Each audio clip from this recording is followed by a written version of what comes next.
The crystal chandelier cast judgmental shadows across my parents' formal dining room as I took my usual seat, the one furthest from my father's position at the head of the table.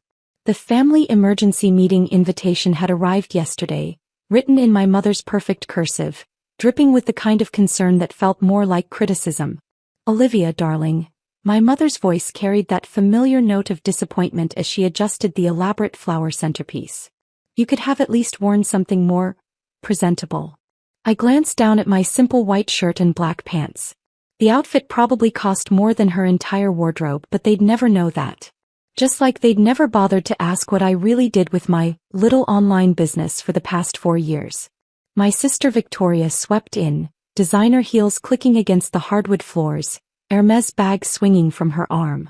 As the CFO of our father's investment firm, she was everything I supposedly wasn't: successful, ambitious, properly focused on the family legacy. "Still running that little Etsy shop or whatever it is?" she smirked, settling into her chair. "Selling homemade crafts to bored housewives?" I took a slow sip of water, letting her words roll off me like they had for years. If she only knew about the meeting I'd had this morning with the Forbes editorial team, or the photo shoot scheduled for tomorrow. "Let's get started," my father announced, his voice carrying the weight of 30 years as CEO of Harrison Financial Group.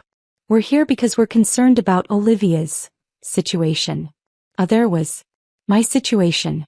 That's what they'd been calling my decision to leave a proper corporate job and start my own company. 4 years of subtle jabs, worried phone calls, and not-so-subtle hints about real careers with actual benefits. "The family reputation is important," my mother added, wringing her hands. "And frankly, dear, this phase of yours, it's beginning to affect our standing in certain circles." I thought about the acquisition papers sitting in my real office, not the small home office they'd never visited, but the entire top floor of the glass tower downtown. The documents that would shake the financial world to its core in exactly 2 hours. "We've been patient," Victoria chimed in, examining her manicure. "Hoping you'd come to your senses. Return to a respectable position, maybe even join the family firm." My phone buzzed silently. A message from Marcus, my COO. "Everything's set. Press embargo lifts at 6 p.m. I checked my watch. 1 hour and 57 minutes until everything changed. "The thing is, sweetheart," Dad leaned forward, his voice taking on that patronizing tone he used with difficult clients, "we've found you a position. Junior analyst at Harrison Financial. You can start Monday." I studied his face, wondering if he'd even recognize the woman who would be featured in tomorrow's business section. The one they were calling a visionary, a market disruptor, the future of financial technology. "Did you know," I said carefully, "that Forbes is announcing their most powerful women list today?" Victoria waved her hand dismissively. "Of course. I've been shortlisted 3 years running." She hadn't, but no one corrected her. "Though I doubt that's relevant to your craft business." "Actually," my mother interrupted, "we need to discuss something more immediate. The country club board meeting is tomorrow, and people have been asking questions about what you do." I bit back a smile, thinking of the country club. The same one my company had quietly purchased last month through a subsidiary, along with half the properties in their precious gated community. "What do you tell them?" I asked innocently. "Well," she flustered, "we try to be vague. It's easier than explaining that our daughter sells." "What is it you sell exactly?" "Financial technology solutions," I said simply. "Shopify websites for small businesses," Victoria corrected with a smirk. "Let's call it what it is." My phone buzzed again. "Marcus, news outlets are prepped. Your profile's going live in major financial papers simultaneously with the Forbes announcement." "The point is," Dad cut in, "this has gone on long enough. You're 32 years old, Olivia. Time to join the real world." "The real world," I repeated softly, thinking of my company's current valuation. The one that would make headlines in less than 2 hours. "Yes, the real world," Victoria emphasized. "Where success is measured in actual numbers, not Instagram likes." Just then, everyone's phones chimed simultaneously. Breaking news alerts. Major financial technology acquisition to be announced at 6 p.m. Sources say largest deal in industry history. "Speaking of real numbers," I murmured, watching Victoria scramble to read the alert. How's Harrison Financial's tech division performing these days? Dad frowned, glancing at his phone. We're holding our own. Though this announcement might affect market positioning. White. I raised an eyebrow. An acquisition this size will redefine the entire industry. Every financial institution will have to adapt or become obsolete. And how would you know that? Victoria scoffed. From your extensive experience selling digital templates? I stood slowly, smoothing my simple white shirt. I should head back to the office. Busy evening ahead. Sit down, Dad commanded. We're not finished discussing your future. Actually, I gathered my things. I think the future is about to discuss itself. As I walked to the door, my mother called out, "Don't forget about the junior analyst position. They need an answer by tomorrow." I paused at the threshold, allowing myself one small smile. I'm afraid I'll have to decline. I have a board meeting tomorrow. My board. Your what? Victoria's voice rose an octave. But I was already walking out, leaving them to their confusion. In less than 2 hours, they'd learn exactly what I'd built while they were busy undermining me. The next hour passed in a blur of final preparations. In my actual office, the penthouse suite of Genesis Tower, I reviewed the press release one last time while Marcus coordinated with our PR team. They have no idea, do they? He asked, adjusting his tie. That you're about to become the youngest female CEO of a Fortune 500 company? I thought about Victoria's smirk, my mother's embarrassment, my father's condescension. They're about to know everything, I replied, standing to face the wall of windows overlooking the city. Time to rewrite their story about me. At exactly 5:55 p.m. I stepped into the elevator. Marcus handed me a small folder, the only prop I'd need for what came next. Your sister's been calling, he said. Apparently she's seeing some strange market movements in Harrison Financial's stock. I smiled. Tell her to keep watching. The real movement hasn't even started. The elevator doors opened to reveal a lobby packed with reporters, cameras, and financial analysts. A podium waited at the center, the Genesis Financial Technologies logo displayed prominently behind it. As I walked to the podium, my phone buzzed one last time. A message from Dad. Something big is happening in the fintech sector. Could affect our market position. Perhaps we should discuss that analyst role sooner rather than later. I slipped the phone into my pocket without replying. He'd find out soon enough exactly how the market was about to change. The cameras flashed as I took my place. Somewhere across the city, in my parents' formal dining room, my family was probably gathered around Victoria's phone, waiting to see who this mystery buyer was. I smiled directly into the cameras, knowing the moment had finally arrived. Good evening, I began, my voice clear and confident. I'm Olivia Harrison, CEO of Genesis Financial Technologies. The rest would be history. The aftermath was immediate and electric. As I concluded the press conference, announcing not just Genesis Financial Technologies' $8.2 billion acquisition of our largest competitor, but also our revolutionary AI-driven banking platform, my phone exploded with notifications. 52 missed calls from Dad. 38 from Mom. 67 from Victoria. 241 text messages and counting. I sat in my office watching the city lights flicker to life while Marcus brought in the evening's news coverage. Tech prodigy Olivia Harrison emerges as fintech's newest power player. Genesis Financial's AI banking platform reshapes industry. Harrison Financial Group faces uncertain future as competitor falls to founder's daughter. Your father's on his third attempt to get past security, Marcus reported, setting down a fresh espresso. Victoria's threatened to call the police if we don't let her up. I picked up my phone, scanning the messages. From Dad, what have you done? This is impossible. Call me immediately. From Mom, darling, we're all so proud. Why didn't you tell us? The country club board will be thrilled. From Victoria, you manipulative little. How long have you been planning this? This is sabotage. Ms. Harrison, my assistant's voice came through the intercom. The Forbes photographer is here for tomorrow's cover shoot. I stood, moving to the window. From here I could see Harrison Financial's headquarters, the building where I'd once been offered a junior analyst position, where Victoria still thought she ruled the financial world. Send him up, I replied. And Marcus? Bring me the market analysis from today's trading. The numbers were staggering. Genesis's stock had soared 40% after my announcement. Our AI banking platform was being hailed as revolutionary. And Harrison Financial, well, they'd lost 25% of their value in 2 hours. My phone rang, the private line only 5 people had access to. The caller ID showed Elizabeth Chin, Forbes editor-in-chief. "Olivia," she said warmly when I answered. "The story's ready for tomorrow. The Silent Revolution. How Olivia Harrison built a financial empire while her family wasn't looking." Any last quotes you'd like to add? I thought about that afternoon's family meeting. About all the meetings before it where they dismissed and diminished me. "Just one," I replied. "Success doesn't need permission. It just needs patience." After the photo shoot, Marcus brought in the latest analysis. 3 major banks had already reached out about implementing our AI platform. 6 more wanted partnership discussions.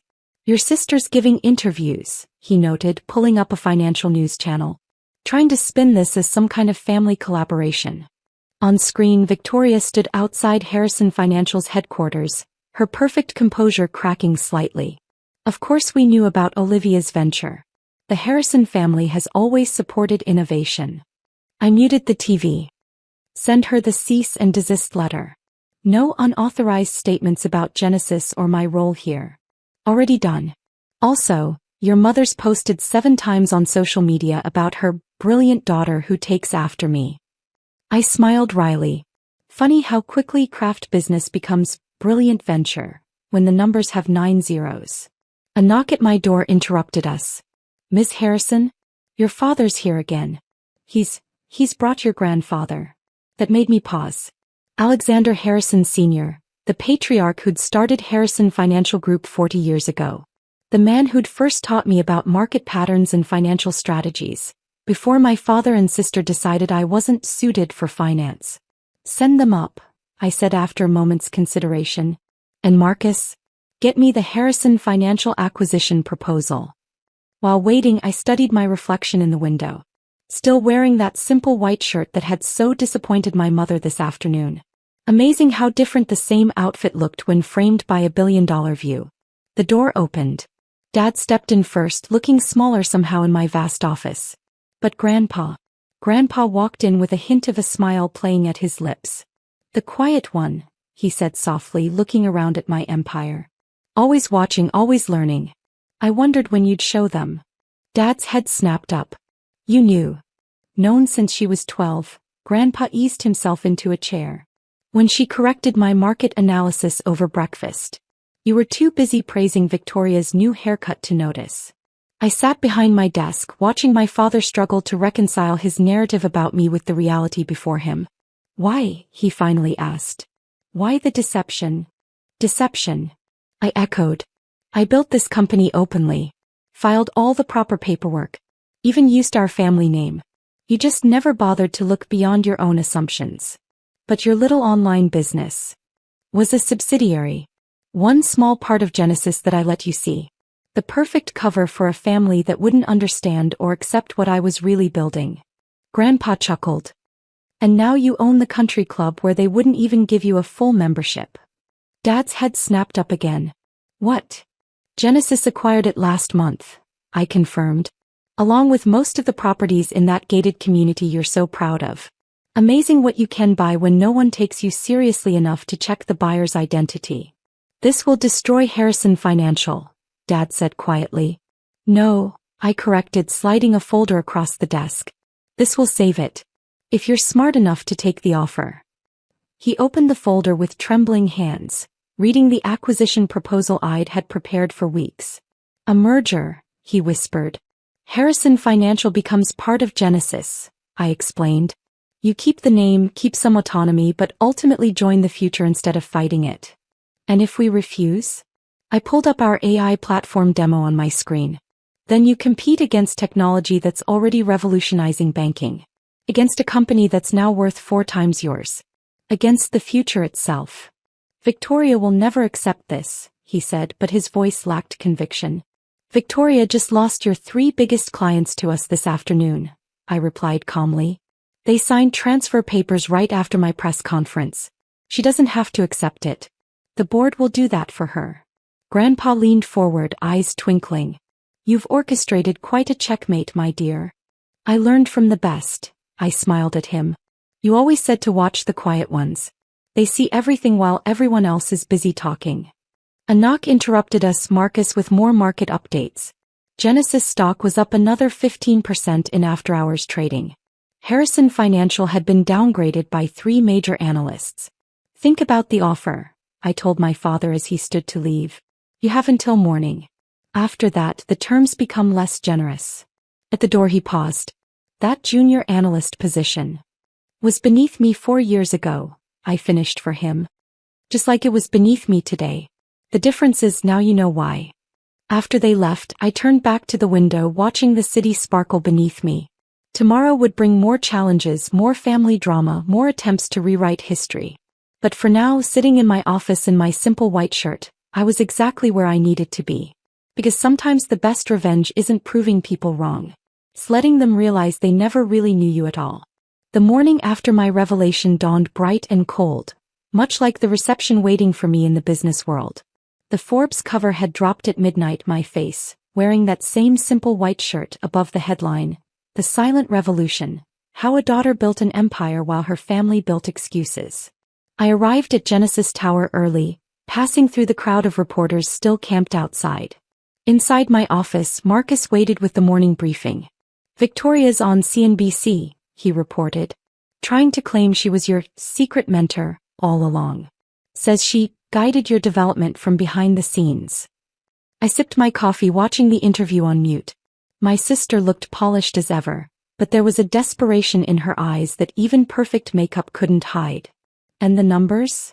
Genesis stock up another 30% at opening. Harrison Financial. He paused, down 45%. Their board is meeting in an hour to discuss our merger offer. My phone buzzed, a text from Mom. Darling, the country club is absolutely buzzing. I've already been approached about joining 3 charity boards. When can we schedule a proper family photo shoot for the society pages? I deleted it without responding. Your grandfather's here, my assistant announced through the intercom. And he's brought some interesting documents. Grandpa walked in carrying a worn leather briefcase I remembered from my childhood. The one he'd used to teach me about market analysis while everyone else was busy praising Victoria's latest accomplishments. Thought you might want these, he said, laying out old papers on my desk. Your first market prediction model. Age 12. The one that correctly forecast the 2008 crash 3 months before it happened. I picked up the faded papers, covered in my careful childhood handwriting. You kept these. Along with every business proposal you wrote in high school. The AI banking concept you developed in college. He smiled. The same AI system that's now worth billions. Does Dad know you had these? He never asked. Too busy grooming Victoria to be his mirror image. Grandpa sat down heavily. They're voting on your offer right now, you know. At Harrison Financial. I nodded, pulling up the live feed from their boardroom on my screen. Benefits of owning the building's security system. Another acquisition they'd never noticed. Victoria stood at the head of the table, gesturing frantically. Even without audio, I could read her lips. This is a hostile takeover. We can't let her win. Speaking of winning, Grandpa nodded toward my phone. Your mother's redecorated her social media with your Forbes cover. Though she's carefully cropped out the part where you mentioned their lack of support. Some things never change, I murmured just as my assistant buzzed again. Ms. Harrison? The Harrison Financial Board vote is in. I straightened in my chair, watching the feed.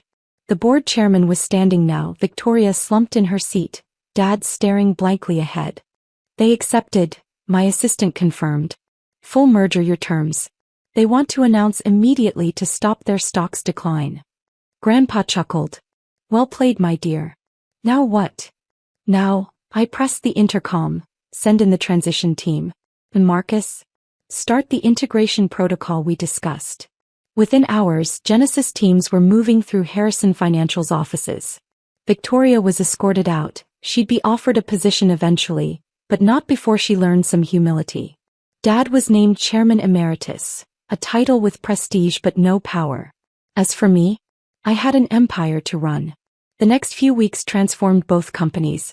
Our AI platform revolutionized Harrison's outdated systems. The merged entity's stock soared. And my family, well, they learned to live with a new kind of daughter. Mom stopped arranging suitable marriages and started asking about suitable investments. Victoria, stripped of her CFO title but learning actual finance in a junior role, discovered she had talents when she wasn't just playing politics. A month after the merger, I stood in my office reviewing the latest success metrics when my assistant announced one final visitor. "Your sister's here. Says it's important." Victoria walked in looking different somehow. The designer labels were gone, replaced by simple professional attire. The arrogance had faded from her stance. "I've been going through the AI platform documentation," she said without preamble. It's brilliant. I never understood what you were trying to explain all those years ago." "You never tried to understand," I corrected gently. "None of you did." She nodded slowly. "I know. And I'm sorry. Not because you won, but because I wasted years trying to be Dad's copy instead of learning to be myself." I studied her for a moment. "The junior analyst position is still open. The real one, not the fake one they offered me." "Interested. You trust me? After everything?" "Trust is earned," I replied. "Just like success. Are you ready to earn both?" She straightened, and for the first time I saw something of myself in her stance. "Yes, I am." "Then welcome to Genesis." I held out my hand. "Leave your assumptions at the door." That evening I added the Forbes cover to my wall of achievements, right next to those childhood market predictions Grandpa had saved. Below it I hung a simple white shirt framed, the one from that last family meeting. My phone buzzed, a message from Marcus about tomorrow's Global Finance Summit where I'd be giving the keynote speech. The topic? The power of being underestimated, how silence builds success. I smiled, remembering all those family dinners where they talked over me, around me, through me. They never noticed that the quiet one taking notes was actually taking control. Their mistake. My legacy. And as I looked out over my city, watching the lights come on in buildings I now owned, I knew this was just the beginning. Because sometimes success isn't about proving your family wrong. It's about proving yourself right even when no one else believes you can. 6 months later, Genesis had become the largest financial technology company in the world. Our AI platform had revolutionized banking. Victoria was excelling in her new role, learning to build her own success instead of copying others. And my parents, well, they'd learned to ask about my achievements instead of assuming my failures. As for me, I kept that simple white shirt as a reminder. Not of where I came from, but of how far I'd gone while they weren't looking. Because sometimes the best revenge isn't in proving people wrong. It's in building something so right that they can't help but acknowledge their own mistakes. And I was just getting started.